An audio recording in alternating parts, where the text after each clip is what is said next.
Hi friends, ఈ వీడియోలో కనిపిస్తున్న పిల్లలు మన దగ్గర ఉన్న డాగపెట్టకి మరియు పచ్చకాయ పుంజుకు వచ్చిన పిల్లలండి. వీటిని అయితే సేల్కి ఉంచడం జరిగిందండి.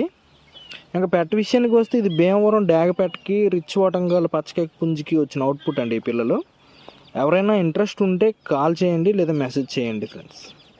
Thank you so much friends. Please like, share and subscribe.